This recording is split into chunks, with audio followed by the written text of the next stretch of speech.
It's an orc. It's an orc. Yeah. What are you doing? The caffeine symbol there, are you? Ah, see my little methyl groups right here? Ooh. So the You know, the CH3 is implied, so.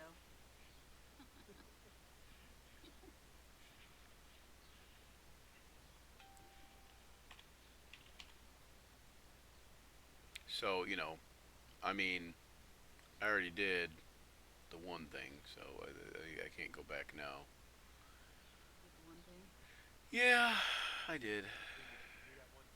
Yeah, I already did the one thing, so I can't go back now. So I figured, um, since I already did the one thing, and I gave you guys a pair of great tits, I should also give you guys a pair of boobies. They're blue boobies, too. Nice. Look at that booby there waving at everybody. That's the blue-footed booby. I like boobies. I like boobies. I like them a lot. I love how these boobies come in mysterious notes. Mama always told me life was like a flint hooker. You never know just what you're gonna get.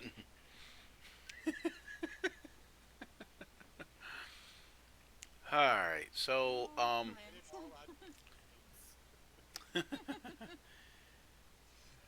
now we have no viewers. As they said, "Oh, I'm done with this." Anyway, We scared him off. Sorry, guys. yeah. Okay, so yeah, Your boobies were too powerful for him. must you do not understand the power of my boobies. You do not yet know I'm sure the it was just power. us watching ourselves, anyways, right? Yeah, mostly it was one viewer right now, but anyway, so that's the other thing is I want to get more viewers, so I will definitely be promoting the site. But I don't. The thing is, I before we get back going to where it's at least every show in its slot every week, you know, then um I mean not before, but like until we get to that point, I don't feel like we're going to get a lot of viewers anyways. So so that's the other thing is I'm planning on doing bonus actions, which like I've done before, which is like me drawing maps or me drawing or whatever, or maybe just us getting on and discussing certain new rules or new things that came out. You know. Speaking of which, Yeah, have either of you seen the Dungeons and Dragons movie? I have. You have, Richard. You said you have. Oh, so you have. So you guys could discuss the Dungeons and Dragons movie likes and dislikes too. Like or other Dungeons and Dragons related things that are you know hot topics or You're asking me to worthy of remember note. something I did a couple weeks ago? I'm not asking you to remember it. I'm just asking you. Impressions even would be fine. I thought that it was well done. Like D&D movies kind of have this bad track record for being kind of crap. This one was a very pleasant surprise. I mean, they had good actors, they had good, effects. Yeah, Things didn't feel stiff or strange or, like, oh my god, that's a puppet. and it wasn't under the old Um, CGI. Well, what were you gonna say, Richard? right, right. No, go ahead, Rich.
we've seen a. So you say that it doesn't take much to impress you, Rich? That doesn't impress. Or I certainly have seen really great effects, but if stuff looks mediocre, I say, yeah, okay, I'll pretend it's real. Hey, I still like the Holly Harryhausen stuff, so Yeah, yeah. Well, there you go. So so I yeah, actually kind of like that the bard wasn't using magic, that he was using his wit, which I think and to me is so much bardier than any spells. You know, I mean, you are supposed to have charisma and spades. You are a bard. Your job is to talk. And that's what yeah, that guy did, right. you know? absolutely. And he was giving Oh, inspiration to people. so I don't know Talking about who his our own one new viewer is, but we got a new viewer. But so viewer, we are talking right now about the D&D movie and what we thought about it. I didn't see it yet, so my thoughts are minimal, but I'm curious to see what other people's thoughts are. So His thoughts are, I'd like to go see it. my thoughts are minimal anyways, because like it's me. But um, yeah, I recommend going to see it, Brian. I think you would.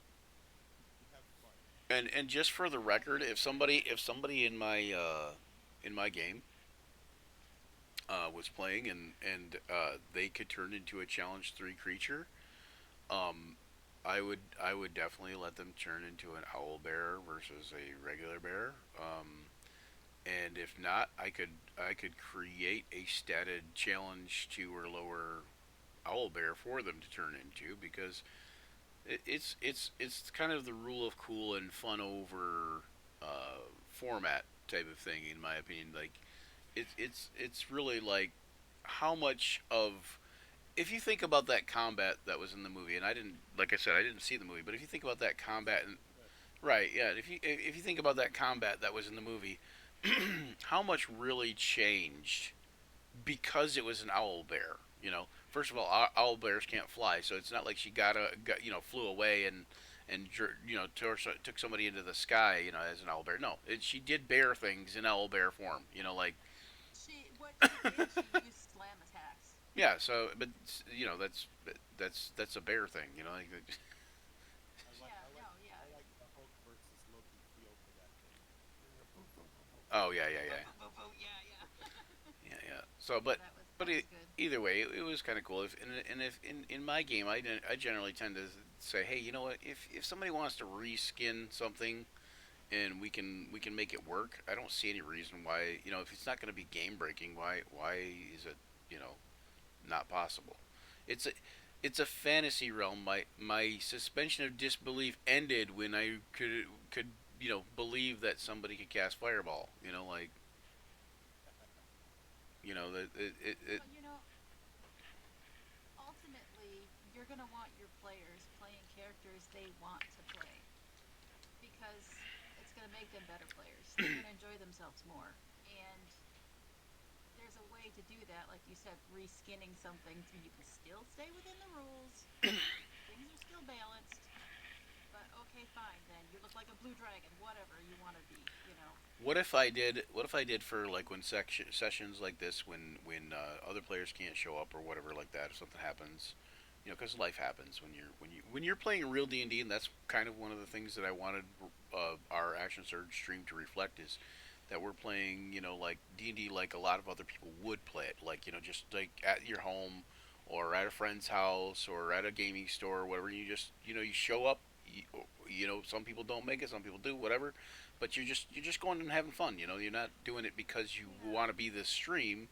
You just doing it because you want to do it. So one of the things, what if I did like lore dumps? Like, I'm gonna clean that up. so that's a no. I'm not touching that. So, what do you mean, Brian? So well, like okay, so you guys, I don't know how familiar with Forgotten Realms you guys are. I know you're not that familiar with Forgotten Realms, teen. You're right. Yeah. And then Rich, I don't know how familiar you are, but the thing is, what if I did some? There's so much stuff. I know some things. Yeah. What's funny is back to the D&D movie, real quick. It kind of has to do with the lore dump. Is Ed Greenwood made comments on the D&D movie. Ed Greenwood is the creator of Forgotten Realms, and he made comments on the D&D movie and talked about how certain of those things are inconsistent with the Forgotten Realms lore, even though it was supposed to be set in the Forgotten Realms, certain of the things that happened in the movie were inconsistent with Forgotten Realms lore. But he also uh, was very much that, and I'm sure he didn't get tons of extra money from the movie, but the point is he also was very much of the idea that he went and he enjoyed the movie and he plans on seeing it again, and you know you can enjoy something without it having to be what your head canon is, and your head canon doesn't mean really shit compared to you know what somebody did as some their head canon might be different than yours, like and whoever created that movie, that maybe they have their own idea of what X should be or whatever Y should be. So the thing is like you can very much enjoy something if it's not a carbon copy of something else that you enjoy. You know, I'm gonna play an artificer Definitely. head cannon. head canon. That's a different kind of canon. Well, I don't know. I guess if I were Ed Greenwood, I would be looking at the movie as if it were like a derivative Right. Well, and of my he work, could whereas really critique it, and he could really have slammed on it and saying, "Hey, this is not how those things are. This is not how those things are supposed to be." He could have really railed against it, but it, overall, it was a good movie. If it was a terrible movie and he railed against it, then I could see that even more so. But he didn't do that because he's Ed Greenwood and he wants everybody to play in his world. and I think too it would be really unfair of him to rail against it because the whole point of the movie isn't to showcase canon. It's not to showcase Forgotten Realms. It's to entertain. Right. Right. Yeah. And it would be Yeah. And it would be kind un, of a little arrogant to be out like, well, they got this wrong and they got this wrong, and it's like, well, yeah. And yeah, unfortunately, it ain't about you, Ed. yeah, unfortunately, Wizards of the Coast isn't really about showcasing Forgotten Realms either in some aspects, Well, let alone movie or otherwise. But yeah, when you create a scenario, even in even to an extent when you're running a module, you are creating content within the Forgotten Realms. So within your own thing, you are adding to it. right, Adding True. to the very lore. It's right, you and can that's how it would exist in your world, yeah, in your version of that world, and so that's essentially the director's version of that world, yep. or the producer or whoever the movie makers people to the movie maker people people. No, so anyways. Movie people. Anywho, what am I talking? So yeah. Anyway, a lore dump could be like stuff about the Forgotten Realms that are, like a lot of people don't know. There are lots of videos if you go over to YouTube and check out like Mr. Rex or AJ Pickett used to do a bunch of videos on Forgotten Realms stuff. And AJ Pickett has since gone away from that, but Mr. Rex, and I'm trying to think of the other guy that I watched a lot. Oh gosh, I don't know. But anyways, they do like basically big videos on lore. Like Mr. Rex always does the like such and such they don't tell you about, like things about banshees they don't tell you about, or they didn't tell you about. Oh, I've I seen don't that. know what I can't think of a video off the top of my head that would be like specific. But here I'll go find one here. For I example, can't. things about tags. Right. Things they don't tell you about X thing. Yeah, basically. But Tags is another one. um. Oh yeah. He's done some on like canon Forgotten Realms stuff that is like a lot of people think, okay, D&D, the Dungeons and Dragons, the spells go up to ninth level, okay, and they have since like forever ago, since like near AD&D. Um, Yep. well, so the idea would be that are there any tenth level spells, and or higher than that, and the actual answer is that there are actually 10th and 11th and even 12th level spells. There's only one 12th level spell, but but anyways, he has a whole video on these different spells, like the highest level spells cast in ever. And the 12th level spell, it was called Karsus's Avatar, and basically he Karsus was this hugely powerful Netherese magician, and he cast this spell in order to supplant the god of magic, who was the goddess of magic at the time. And upon doing so, he destroyed the weave and or disrupted the weave, which destroyed it, and then killed or you know got rid of the goddess of magic, and subsequently end up uh, losing power himself and killing himself or destroying himself. So it was just kind of a crazy thing. But yeah, so it actually happened canon wise, as far as in the Forgotten Realms. But it Yeah, well, yeah, you and know that when you damage stuff because it's so powerful. yeah, and then that was so in my old AD&D one campaign, I ran it in my own world, but I had a guy that was very powerful. One of my player characters got very powerful, and I allowed him to create 10th level spells. So In the original, uh, there was I have to look it up to find it, but there was the ability to with the dungeon master's approval to create your own spells. I mean, that yep, was kind of a conceptual type of thing, but you had to get approval to do it in the game, yep, and that's part of how some of the spells came to be to begin with. yep, So yep.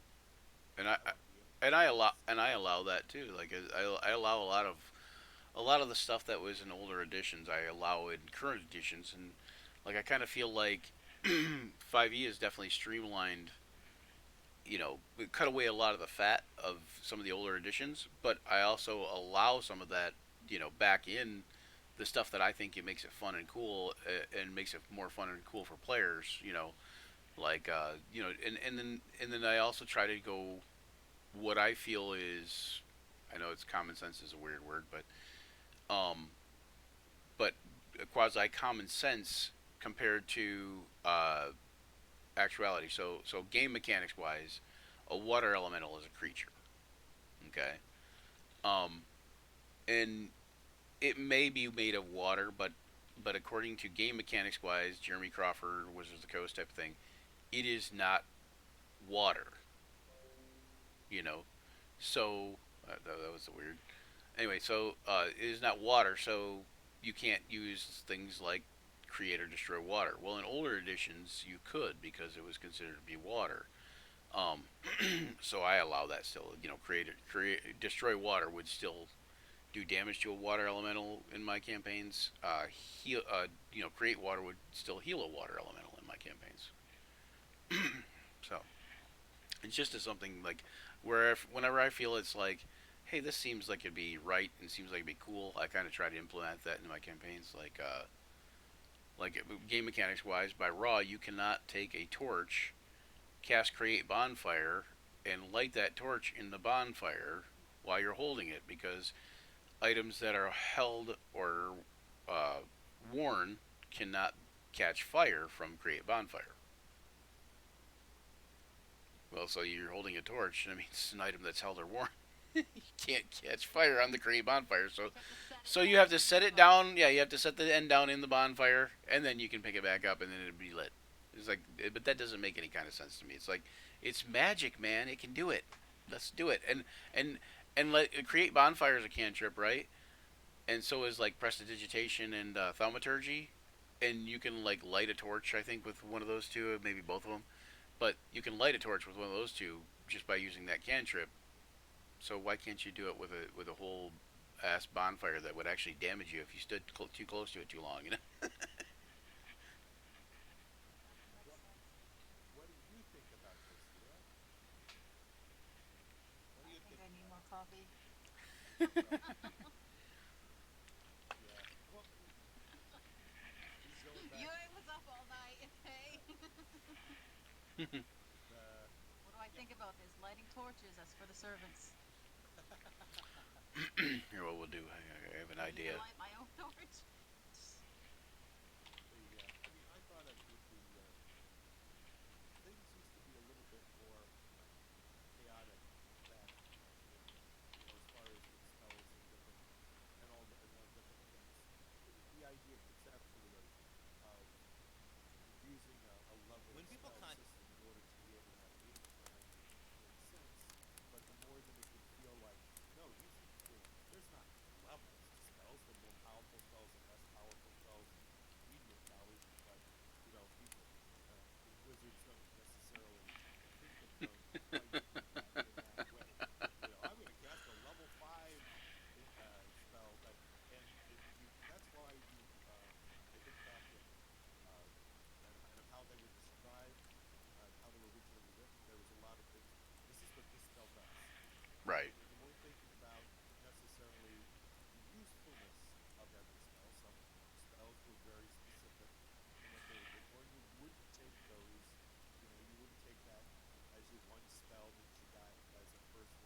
back then, but because they were just trying to come up with ideas, and you go into that's why when I now reading more details of some of the 5e games, it's like, oh crap, burning hands is a lot more effective than it was back in first edition. So it's more effective spells. So there's a lot more equalization of spells, and still there are some that are more potent than others, but there aren't as many that are so specific that you really wouldn't want to take them except for very specific abilities. Mending is now a lot more useful than it used to be. Yeah. Yep. But lightning bolt doesn't ricochet. You used to be able to play a ricochet off a lightning bolt, and Yep. you can't do that anymore. So Yep. there's a little missing on that. Yeah, I got us. I got us. If anybody's joining us, I got a little campfire up for us, so we're talking around the campfire here.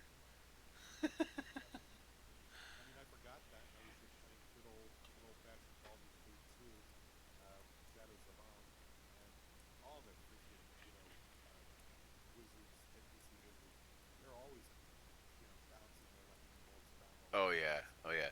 and sometimes they hit them. You know what? Though, you know what was a really fun game to do that in was Pool of Radiance, like the old 8-bit Yeah. pixel. That was a really fun game to do that in. Or there was a couple glitches in the old Pool of Radiance game where you could take a arrows and then you would combine them. Like you'd have a stack of arrows and then you would have them and have them and have them again or something like that, and it would create this thing called a bag. And then for whatever reason you could take that bag and fire it from a bow because it was originally arrows, and it would do a hellified ton of damage. and, and that's how you got past the trolls in the first part of the game the easiest way. Like you could actually just take down a troll in one or two hits. Okay, well, all right, well that explains. So that's how you take down a troll with just bows and arrows. I Yeah. was wondering that. Yeah. In Valheim, I need the I need the Yep, that's right. I need the bag trick from Pool of All the Radiance. time. Yeah, I need the bag trick from Pool of Radiance. That's what. That's funny. What I liked about Pool of Radiance was we used I mean that was like that was second edition. Um, I think it was first still. Oh, because I mean they had cantrips they had added, so maybe it was Yeah, first edition still had cantrips. Yeah, still had cantrips. Okay, yeah. well They that just weren't. They just weren't damaging cantrips per se. yeah they were okay. So there's that, and then they had of course but they also had use of not only cantrips but skill level stuff. I think some of that was added maybe in a later part of first edition Yeah, Unearthed Arcana. first edition didn't have. I mean, Yep.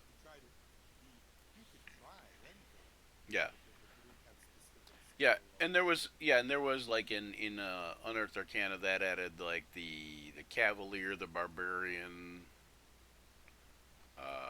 the acrobat. Monk, the Thief Acrobat. Yep, and the what was there was something else too. I thought like a caster thing, but I can't remember.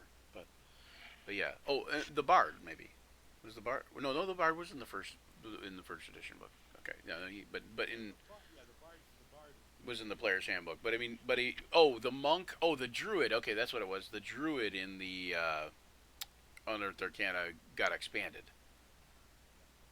yeah. Yeah. So because it used to be also in first edition, you used to be able to go to whatever level you wanted, pretty much.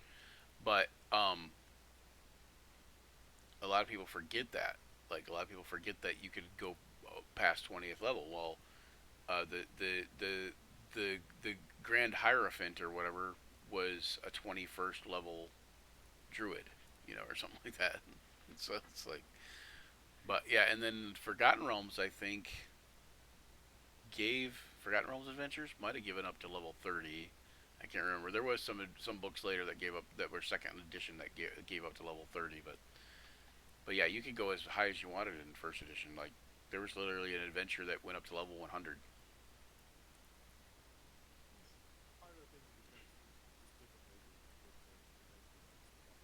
Yeah. Some of it depending on what kind of what legendary things do you have on your person now that you Yep. can use. Yeah. I got better stuff than you do. Yeah, and it just can't. It is, you know, like the reason they do only the 20 and they, I mean, you can do still like epic leveling or boons or whatever, but um, but before the biggest issue I think for leveling or you know doing high level campaigns is they did have some high level campaign books that you could read for reference, but at the same time as a DM, that's when it starts to it can be really fun too, but it can be also very challenging to challenge your players when they're essentially gods, you know, like essentially like godlike and taking on gods as a, you know, as a mainstay, you know, or taking on godlike creatures as a mainstay. I think that's when you have to kind of start getting away from hack and slash and Yeah, start, you know, getting into the whole mental thing. You know, when you've got characters that are that epic, yeah, you just can't throw hordes and hordes of monsters at it. I mean, well, you could, but it's yeah. not the I point. used I Start used getting puzzles and Nice bonus game for Christmas present. oh my god, my wrist. I used one of my you know more experienced players. I used him as an example because I had some people in the game, not on action servers, but you know one of my other you know personal games was I used some of the players were doing some stuff that was um, you know kind of silly or kind of like bad choices kind of thing. And I'm not the killer DM type, so I was trying not to be like, hey, you know what, this is just gonna kill you, you know. So like the object lesson with the building burning down around you guys, you know, like that like I tried to do that to where it was, hey, this is not just going to kill you, you know, like you are going to see that this can happen. So what I did is I used a character that a player and a character that I knew could handle this and that I knew could deal with this, and I put him up. These guys were like I want to say seventh to 10th level at the time, and I put him up against like five goblins, and I used those goblins in a way that made it challenging for him. And it was just one guy against five goblins, but normally that one guy at that level against five goblins should have been a no-brainer, easy contest.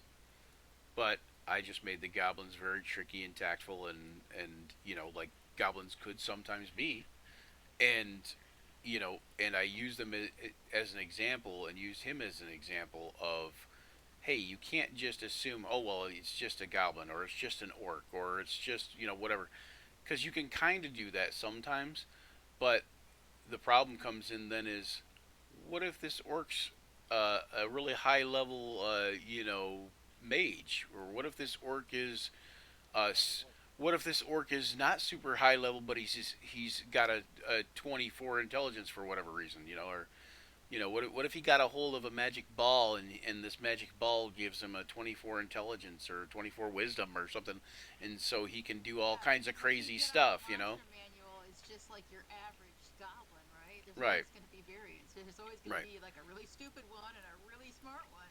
That's why, Which one are you going to run yeah, into? and that's why all the monsters, all the stat blocks for monsters in 5e, they all have an average for hit points, so you can know what that average hit point would be. You know, so you can, you know that okay, so this is an example of your average goblin or your average orc or your average, you know, so on, so you know, and if life has taught me anything, people or individuals are usually far from average, either good or bad. Like so, some of them are way below average, and some of them are way above average. But either way, you know, until you know, you don't know. You know, like that kind of thing. So Well, yeah, that's fair. And I mean, uh, one of the big things that I noticed in the 5e as a whole is that anyone who's played for a while, they this is slightly veering off what you said, but they they're they're very familiar with a lot of different situations, a lot of different monsters and encounters and situations, so they know what the rules say about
and I tend to have a you know a special place in my heart for when people do the well, that's not what the rules say.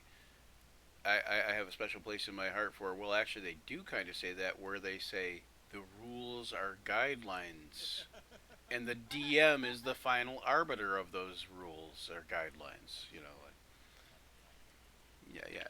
So and my the most important part is the DM is the final arbiter. Yeah. Some people some people think that they can win an argument against the DM. Well, yeah. Gentlemen, I hate to say this, but I need to go. Alrighty. And I'm Well, sorry. overstayed My your head is welcome. empty right now. you're I, very tired. All right. So I don't do am. this. I'm Just don't do zoned this. out. No, Just don't do this on game day. I don't plan on doing it on game day. Yeah, yeah. If we were actually gaming, I would be there. But Yeah. like, You just need more coffee. That's all. uh, But you all guys, right. I've drank Yeah. So we're already. gonna go ahead and we'll cut this short right now. I guess. I mean, is that cool with you Yeah, guys? I I mean, mean you can talk without me. yeah. Well, but then it just means me and Rich, we could go out over onto the gamers and grog nerds channel, and me and Rich could just sit and spitball for hours. But Well, I mean, I think I Rich got has probably has stuff to do too. So, yeah, I got Okay. other stuff, but it's great talking with you. So stay and you can safe. see I Yeah, have other stuff to it's been do. fun. Oh, Nice look at seeing you that. too. Nice seeing you too. I'm gonna go to bed. All right, go to bed. Get some sleep. All right. All All right, right. talk We'll to you talk later. later. All right, have a good one, Bye. guys. All right, so yeah, and we will catch you guys next time. Thank you for watching. Um, you can only see the fire now, and not me, because that's how Streamlabs works with Discord. At any rate, we hope to have you back here in 2 weeks, and we hope to have some of the cast back here in 2 weeks for Rise the Drow actual session 3. We're hoping. Um, in next Friday, we're hoping to get together for the next episode, next session of the Grim Harvest campaign. Next Sunday, hopefully for the No Good Deed campaign. It's hard to say what's going on. There's a lot of stuff up in flux right now, as you can probably guess. Um, anyways, thanks for watching, and we will catch you later. Pay attention to us and check us out on Facebook and Twitter for facebook.com/actionsurge5e, I believe it is, and Twitter is at actionsurge5e, I think, or at actionsurge1. I don't know, but anyways, kind of keep an eye out and look out for us and see updates there. I am opening up the Discord to the public eventually here, so you guys will be able to join us on Discord and chat with us there. All right, have a good one, guys.